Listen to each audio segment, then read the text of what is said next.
Hello friends, स्वागत है आपका अपने यूट्यूब चैनल वंदना क्लासेस में। तो आज है दिनांक 20 मार्च और 20 मार्च से संबंधित जितने भी करंट अफेयर के क्वेश्चन बने हैं उन सभी क्वेश्चंस को आज हम अपनी वीडियो में क्लियर करेंगे, डिस्कस करेंगे। जितने भी हमने क्वेश्चन लिए हैं करंट अफेयर के वो सारे ही इंपॉर्टेंट क्वेश्चन हैं और आपकी परीक्षाओं में आने के लिए बहुत ही महत्वपूर्ण क्वेश्चनों का जो संग्रह लिया है उसे हम स्टार्ट करेंगे। तो आइए, क्वेश्चन नंबर फर्स्ट है,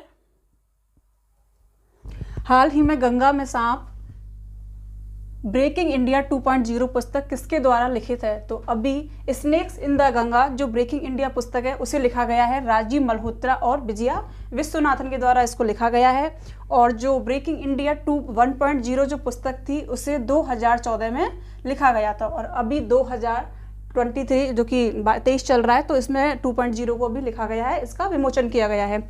इसी के साथ में इस बुक्स में क्या है कि जो भारत को जो कि अंतर्राष्ट्रीय गतिविधि होती हैं, किसी भी प्रकार की गतिविधि सही तो, और जो कि वामपंथी उग्रवादी हैं, अंतर्राष्ट्रीय संगठन जो कि इस्लामिक स्टेट वगैरह हैं, तो उनसे किस प्रकार का खतरा भारत को है, तो इस बुक में इस प्रकार की जो चीज़ें हैं उसको बताया गया है। A.K. चतुर्वेदी, तो A.K. चतुर्वेदी ने अभी ह्यूमन एनाटॉमी बुक का अनावरण किया है। करण सिंह, तो करण सिंह ने अभी बुक लिखी है मुंडक उपनिषद द गेटवे टू इटर्निटी पुस्तक का विमोचन अभी करण सिंह के द्वारा किया गया है। K.M. चंद्रशेखर, तो K.M. चंद्रशेखर ने लिखी है as good as my word जो पुस्तक लिखी है वो लिखी है K.M. चंद्रशेखर के द्वारा पुस्तक लिखी गई है। नेक्स्ट क्वेश्चन है, –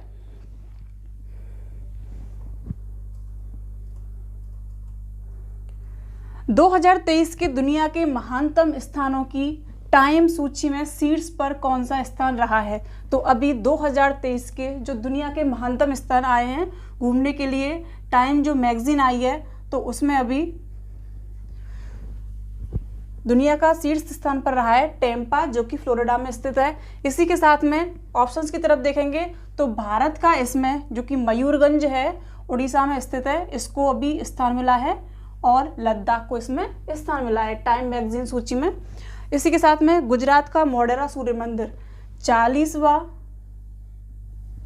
ऐसा स्थल है जिसको कि यूनेस्को में अभी इसको स्थान मिला है। और ओडेसा बंदरगाह शहर जो कि यूक्रेन में स्थित है और इसको भी अभी यूक्रेन में स्थित है ओडिशा बंदरगाह शहर, यूनेस्को में इसको भी अभी शामिल किया गया है। तो ये दोनों गुजरात का मोढेरा सूर्य मंदिर प्लस ओडिशा बंदरगाह शहर, इन दोनों को यूनेस्को ने अभी शामिल किया है और इसका राइट आंसर है ये है टेम्पा फ्लोरिडा। और भारत के दो शहर हैं मयूरगंज और लद्दाख जो कि अभी टाइम सूची में शामिल हुए हैं। इसके साथ में ही नेक्स्ट क्वेश्चन है,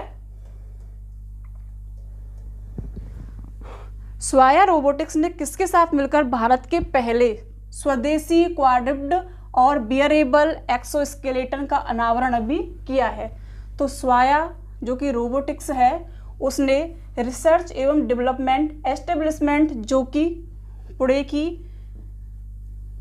लेबोरेटरी है, एंड सेकंड है defence bio engineering and electromedical laboratory है जो कि बेंगलोर में स्थित है। तो इन दोनों के साथ में मिलकर, और ये दोनों ही लैब हैं वह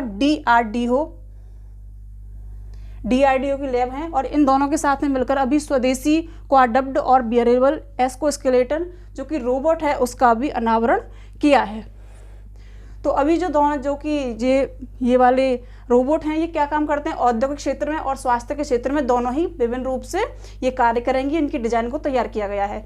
तो प्रमुख रूप से जो एक्सोस्केलेटन जो रोबोट है वो प्रमुख रूप से सैनिकों को सहायता देने के लिए बनाया गया है कि उनको शारीरिक सहायता देने के लिए, जासूसी करने के लिए, कोई जासूसी कर रहा है तो उसका पता लगाने के लिए, ऊंचे ढलानों पर चढ़ाने के लिए, और उसकी जो मारक 25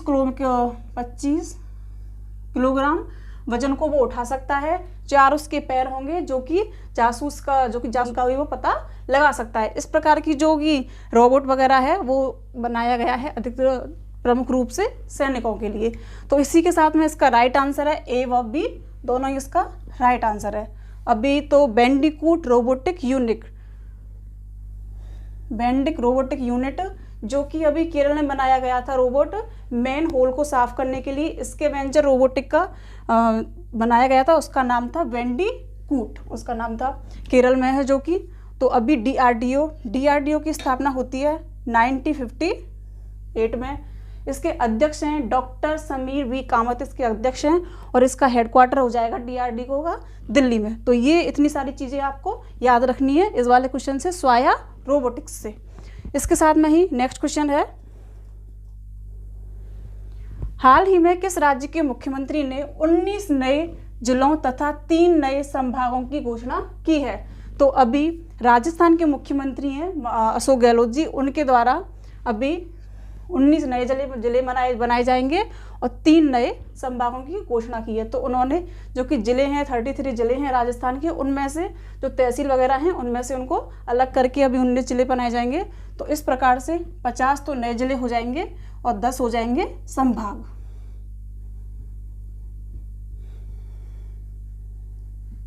और अभी यह घोषणा की गई है। तो इसका राइट आंसर है ये है राजस्थान। तो राजस्थान में अभी शत्रुनाश जो कि अभ्यास हुआ था उसका आयोजन किया गया था राजस्थान में। और राजस्थान का एक जिला है झुंझुनू, जिसको कि जो कि प्रधानमंत्री आवास योजना है उसमें वो टॉप पे रहा है राजस्थान का जिला। ऑप्शंस की तरफ देखेंगे तो गुजरात में अभी जो कि बाल कांग्रेस हुई थी, जो कि वैज्ञानिकों के लिए बाल कांग्रेस हुई थी, उसका अभी आयोजन किया गया था गुजरात में। महाराष्ट्र में काला घोड़ा कला महोत्सव मनाया गया है। और मध्य प्रदेश में अभी खजुराहो जो कि G20 का संस्कृति बैठक हुई थी उसका आयोजन किया गया था मध्य प्रदेश में। तो ये प्रमुख इंपॉर्टेंट क्वेश्चन है। नेक्स्ट क्वेश्चन है, हाल ही में कोच तारक सिन्हा का निधन हुआ है, वह किस खेल से संबंधित थे? तारक सिन्हा जो कि क्रिकेट से संबंधित थे, द्रोणाचार्य पुरस्कार इनको मिला था क्रिकेट के क्षेत्र में। और द्रोणाचार्य पुरस्कार किसे दिया जाता है? खेलों में जो कि उत्कृष्ट कोच होते हैं तो उनको उनकी कोच होते हैं तो उनके लिए द्रोणाचार्य पुरस्कार दिया जाता है। तो अभी इनका निधन हो गया है, तारक सिन्हा जो कि क्रिकेट के पूर्व कोच रहे हैं। हॉकी, तो अभी हॉकी के कोच थे ग्राहम रीड हॉकी के कोच थे। इन्होंने अभी इस्तीफा दे दिया था। इस्तीफा क्यों दिया था? क्योंकि जैसा कि अभी हम सभी लोग जानते हैं कि भारत में अभी आयोजन हुआ था हॉकी विश्व कप का आयोजन हुआ था। तो भारत का जिस तरह से खराब प्रदर्शन रहा है तो उसके चलते हुए इन्होंने अभी इस्तीफा दे दिया है। और फुटबॉल के अभी नए कोच बनाए गए हैं जो कि हैं स्टैमरन के नए कोच बनाए गए हैं। कुश्ती के अभी नए कोच बने हैं चंद्रविजय सिंह। तो ये इंपॉर्टेंट क्वेश्चन थे जो आपको याद रखने हैं, प्लस ये वाला ज़्यादा इंपॉर्टेंट क्वेश्चन है आज का। इसके साथ में ही नेक्स्ट क्वेश्चन है, हाल ही में किस राज्य के राज्यपाल ने प्राकृतिक खेती पर अंतर्राष्ट्रीय सम्मेलन का भी उद्घाटन किया है? तो ये राज्यपाल हैं, मणिपुर के राज्यपाल हैं ला गणेशन, और अभी इन्होंने अंतर्राष्ट्रीय सम्मेलन का उद्घाटन किया है।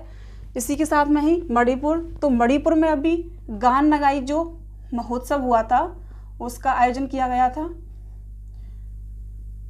यासोंग उत्सव भी अभी मणिपुर में बनाया गया है।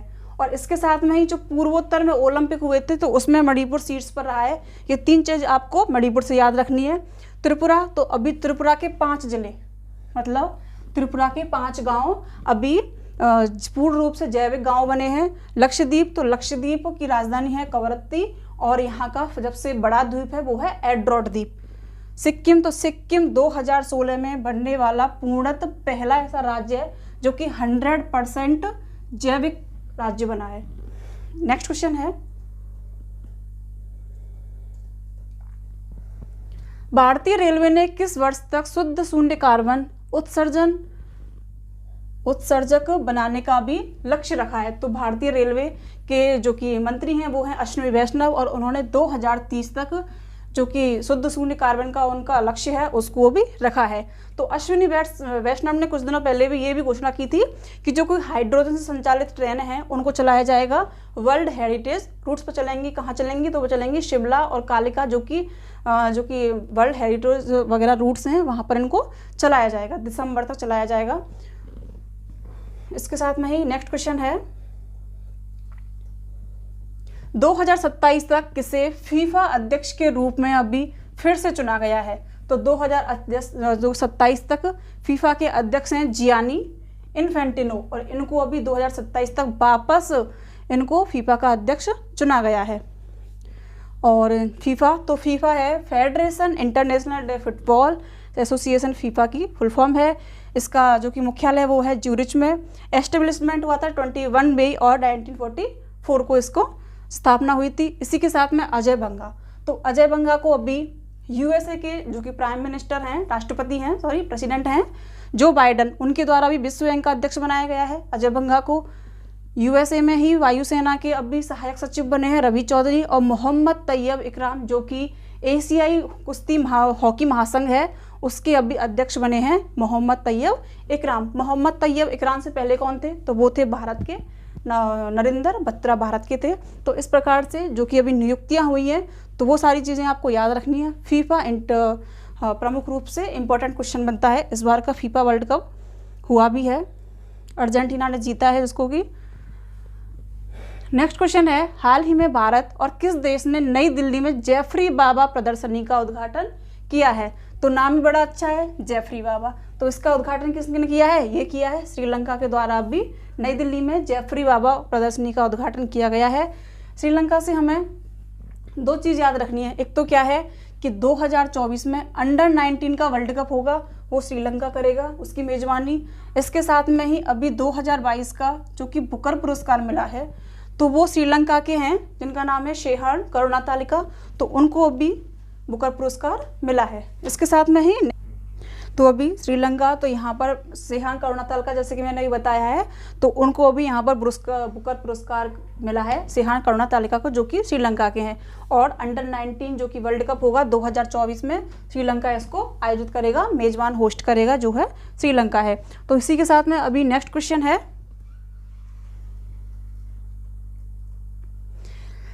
हाल ही में किसने स्पेस सूट की नई पीढ़ी का अनावरण किया है। तो नई स्पेस सूट की जो कि पीढ़ी का अनावरण किया है सबसे शक्तिशाली देश ही कर सकता है। तो ये आपको जरूर से याद रखना है कि सबसे शक्तिशाली देश और उसकी स्पेस एजेंसी है नेशनल एरोनॉटिक्स स्पेस एजेंसी है अमेरिका की, और उसके द्वारा स्पेस सूट जो कि अंतरिक्ष में जाते हैं, तो उन लोगों के लिए स्पेस सूट का अभी जो कि अनावरण है वो किया गया है। इसी के साथ में अभी जो कि नई स्पेस एजेंसी है उनके बारे में भी चर्चा करेंगे।